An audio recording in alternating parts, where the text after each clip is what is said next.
to Let's Talk, our podcast series produced and delivered to you by Hazel and Betty Ford. I'm your host, William C. Moyers. Thank you for joining us today. Joining for a story of hope, a story of healing with Judy B., who comes to us today from Southern California. Judy, welcome. Thank you. Thanks for being with us today. How does your family's story begin? Well, my family story begins actually with my mother, who got sober in 1982. And the Betty Ford Center hadn't opened yet. And when she had her last drunk, she was an alcoholic, but she was a functioning alcoholic, what we call a functioning alcoholic. She wouldn't start drinking till 5. But she had an incident that happened where the family intervened and she decided she needed help and was taken to the hospital in Palm Springs, California, where they had an alcohol treatment facility, but it was closing down, and they told her there was a new facility opening up called the Betty Ford Center, but it wouldn't be open for 2 weeks. So mom ended up being the fourth bed. In the meantime, she went to support meetings for 2 weeks and was the fourth bed at the Betty Ford Center when it opened on day 1.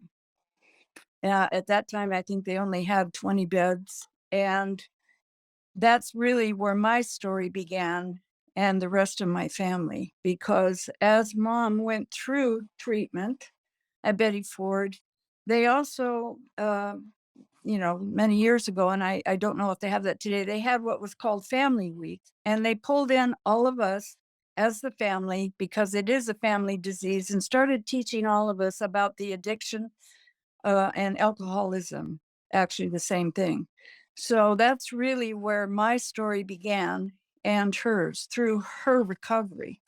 And so it took me, for my story, I went to treatment and I started hearing things in group, as I was there for the week, and my whole family went. It planted a seed for me, because I started hearing, as I heard other alcoholic addicts sharing, I heard some of myself in that story. But then my head would tell me, you're not that bad. You don't, you didn't drink like your mom. Oh, well. So I actually was in there, and they sent us to meetings. We went to support meetings. We needed to stay in the family week. And Betty Ford Center was so good to us. They gave us a whole year of aftercare. So the whole family went to aftercare, and we met once a week. And for me, that's really where the seed was planted. My mother recovered, but it was a long haul. My stepdad in the beginning was typical of wanted to pull her out of there, and they were changing her, and he didn't like what they were doing, because it's really a program. It's a program of self-discovery. And but as it turns out, my stepfather ended up later on, he loved the whole thing so much, the aftercare that we had, and the treatment, the learning of the disease, and the program of sobriety. He ended up volunteering there. And a few years later, he ended up getting his tech license and ended up working at the Betty Ford Center until he was 80 as one of the technicians. And so my story then started. It took me 3 years. To really get honest with myself, trying every way I knew how to, not get loaded, not drink, all the excuses and rationalizations I had. I came in probably as what would be called in treatment a high bottom alcoholic addict. I started using drugs and alcohol probably when I was about 14, and did everything. I was, back in those days, I was at the beginning of the hippies. So, I did all kinds of drugs and got loaded all through the years. However, at the end of my drinking and drugging, I was using mostly pot only.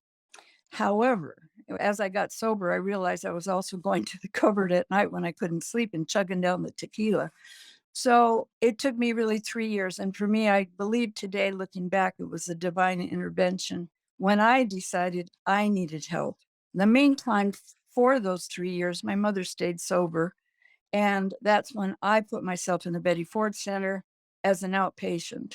Um, and that was July 3rd of 1985. And I've stayed sober all these years for 37 years. What is most important for you in your own recovery? What's the most important thing that you do on a day-to-day basis for all these decades? I stay hooked in. I stay hooked in with my meetings, my support group, my tribe with the women, my mentor in the program we call a sponsor. I stay willing, honest, and doing the work. I do the work. And the work is for me staying spiritually fit. And when I say spiritually fit, I don't mean a religious thing. It is it's an awakening. I am awakening to the woman I always wanted to be, because I didn't lose everything, but but I was dying inside. Um, I kind of had checked out. I really didn't know how to be a wife, a mother, and a member of society. I just didn't know how to do that and never did. So coming into where Betty Ford sent me, all that is where the seed was planted. And then 7 years later, my son, who now has almost 30 years of sobriety, he decided at once he got in enough trouble and enough pain, he went through Betty Ford. My brother went through Betty Ford. We've all stayed sober as a result of treatment where, the seed was planted for me and for them. So there's no doubt in your mind that there's the genetic predisposition to this illness. Absolutely. Absolutely. And what I did discover is as alcoholism or addiction, I know today is predisposed genetically, so is the rippling effect of recovery. Because that's my family is here to prove it. Through my mother's recovery, I then and learning, I then got sober. My son got sober, my brother got sober. And, the rest, it's wonderful. I'm so grateful. I'm so grateful to the Betty Ford Center because they taught me a lot and they sent me to where I needed to go. And I continue to do the work. Mhm. And is it fair to say that you are a double winner, as they call them? Yes, I am a double winner because my mother's an alcoholic and I went to the other 12-step program off and on for 3 years, until I ended up at AA. Yes, double winner is. When did that light bulb, though, going back to that time you were in the family program, you were not yet ready to admit to your own dependence on alcohol or substances, but what was it that caused that light bulb to come on like it did? I can't tell you the when and where. I just know that's why I say it's just some kind of intervention, because at one point I just decided I couldn't do it by myself. I tried every way I knew how, and eventually I was using on a daily basis, but I used at night after everything was done. But that's why I can't tell you any specific thing. And I think it was because the seed was planted. And when I went to the aftercare for a year, I would hear things that I now know as an alcoholic that I was doing. I could hear I was very shy and I had checked out. I heard those things.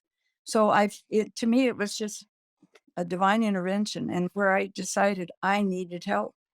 What's harder, Judy, letting go of other people or letting go of substances? Oh, well, for me today, letting go of other people, places, and things, I'm powerless over also. And that is letting go of the substance at 37 years and working a rigorous program, not getting away from it. I know that I'm powerless over alcohol and that by me, my life can become unmanageable, even clean and sober, if I'm not changing, having an awakening, changing my personality through working the program. But the people thing, that can be more difficult because I can't put people on a shelf and, the alcohol I cannot have in the house or whatever, not be around it. But, I have to live. And so we have people in our lives, in my life. And that's the more difficult thing to do that I still work on today.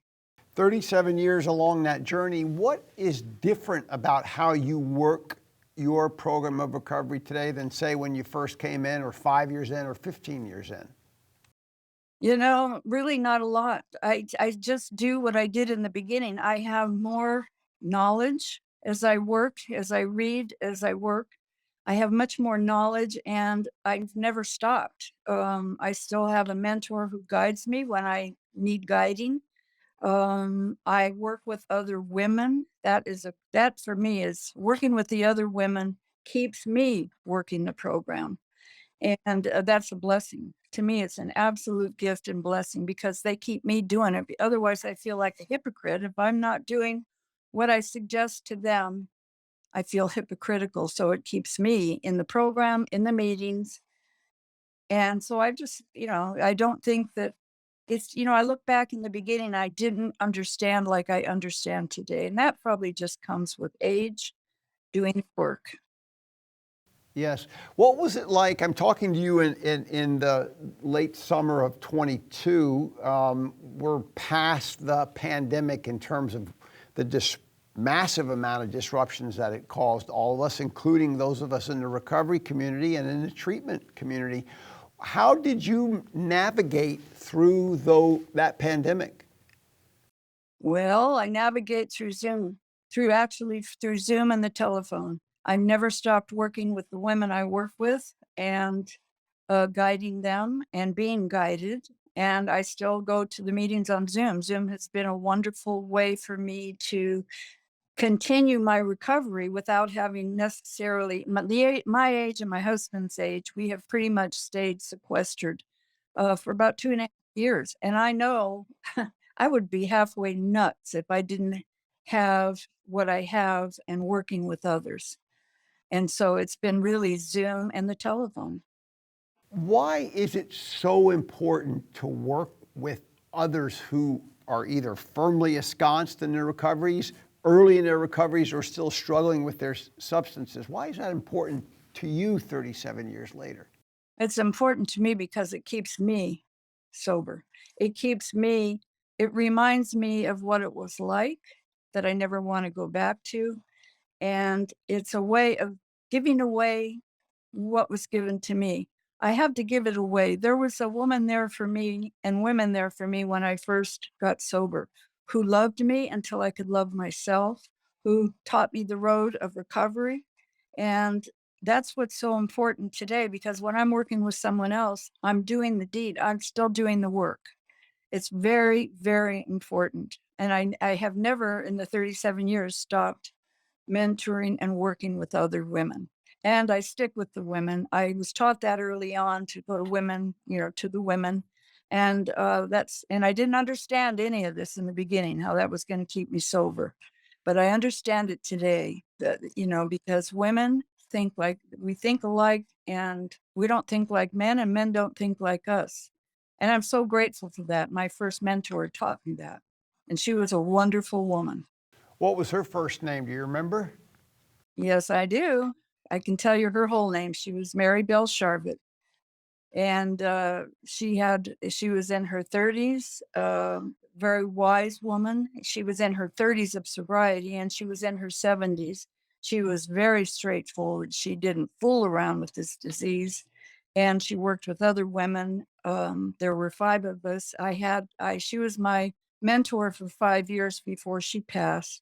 She and her husband, Dale Sharvett, I'm sure you know of who they are.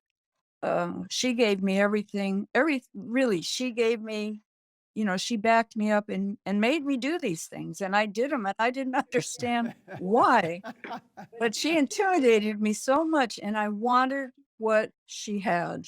She had courage. She had faith. She had strength. She had wisdom. And I choke up just talking about her because she gave me everything. And I go back to all of that today, and these are tears of gratitude for having 37 years, for having her in my life, because I know that it was a gift. For me, it was a gift from my higher power to have Maryville to guide me. She passed it to you, and you pass it on to those that you work with, and to those of us who are here today and will tune in to this podcast. Is that part of your recovery process to be able to appear here and share as you are today? Yes, yes, absolutely. I am typically shy, didn't particularly want to do this, but I also have been told not to say no. If anybody out there I can help, or any other family that can be helped by this podcast, or at least some hope, that's what I'm here for today. Yes, well, there's no doubt about it that your story of hope is one that will touch others. I have no doubt about that. It's touched me. Before we go, tell me why. Here we are in this podcast. It will be seen by thousands of people close to home and around the world, whomever wants to access it through the website or on YouTube or however else we distribute it. But at the same time, you're sharing with us today with your first name and last initial. Why is anonymity important to you? Because anonymity is one of the traditions, personal anonymity at the level of press, radio, and films. And so it's very important that I don't break any of the traditions of the 12-step program that I'm in today. That's why I didn't want to use my last name. I respect that. And yet it is possible for people to be in that program of recovery and still, as you have today, stand up and speak out. Absolutely. Absolutely. And I think that's sometimes the misunderstanding about the anonymity principle, which, as you pointed out, is a cornerstone. It's essential to that program, but it does not keep people from doing what you're doing and what I'm doing today in this back and forth. Yes, to help others, to speak out, to let people know there's hope, that anybody who is suffering from the disease of addiction, there is hope. All you have to do is reach out. All I had to do was reach out, and I had to get to that point where I was willing to do that. And you've done it, and you've carried that message to us today. Thank you so much for taking the time out of your day to be with us today and to share your story of hope with our fellow travelers at Hazel and Betty Ford. Thank you. Thank you, Bill.